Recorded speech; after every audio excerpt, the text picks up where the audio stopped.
supplies whatsoever. Within the past 2 days, the Israeli military, in what seems to be a deliberate attack on a food depot in the northern part of the Gaza Strip, that's in Jabalia refugee camp, the only remaining facilities for food distribution for families who were looking for scraps of food in rubble-filled roads along with their children was destroyed and completely leaving the area without any supply whatsoever. All necessities, all food supplies, all essentials became very, very scarce in the northern part. There are areas where people haven't eaten for the past 2 or 3 days, and they're going hungry right now. And we documented some of the journalists who are working in the northern part in Gaza City, who through social media documented their suffering and their challenges looking for food for the past few days, and they could not eat, not even a single meal. And just within the past hour, there was a statement by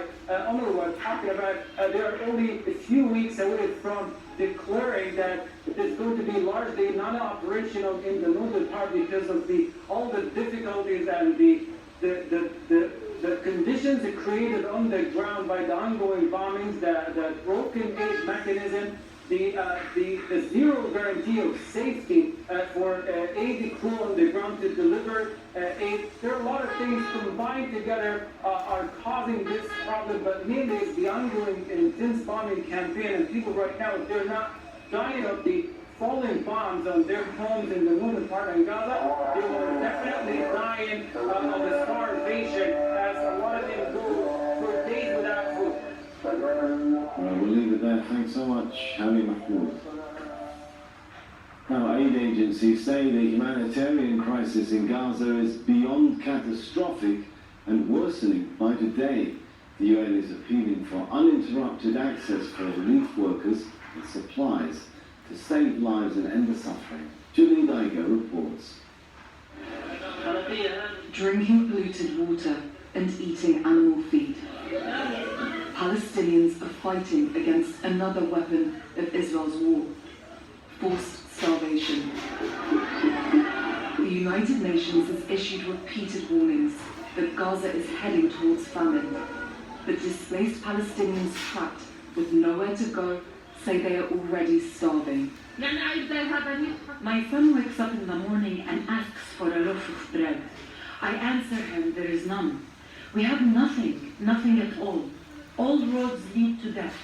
If not killed by the Israeli bombardment, we will starve to death. Northern Gaza has been almost entirely cut off from life-saving aid since late October. Deliveries are dependent on security clearances from the Israeli military.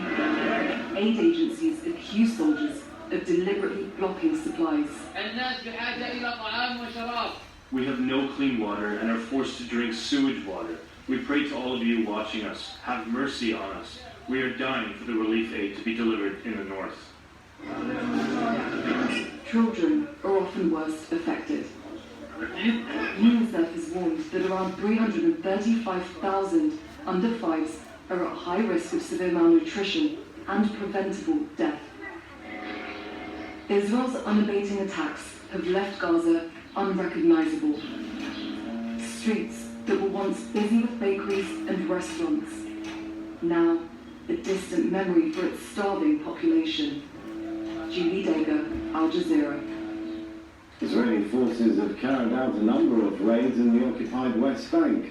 Soldiers entered Masafariata in southern Hebron and assaulted an activist there.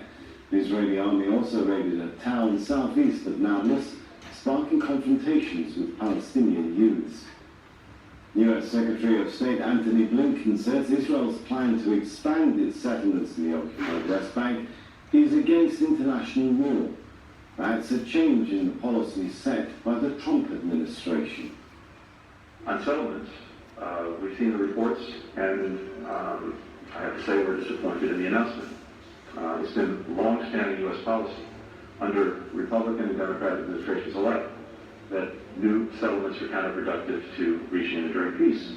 They're also inconsistent with international law. Our administration maintains a firm opposition to settlement expansion. And in our judgment, This only weakens, doesn't strengthen Israel's security. The US military says it's destroyed 7 anti-ship missiles in Houthi-controlled areas in Yemen.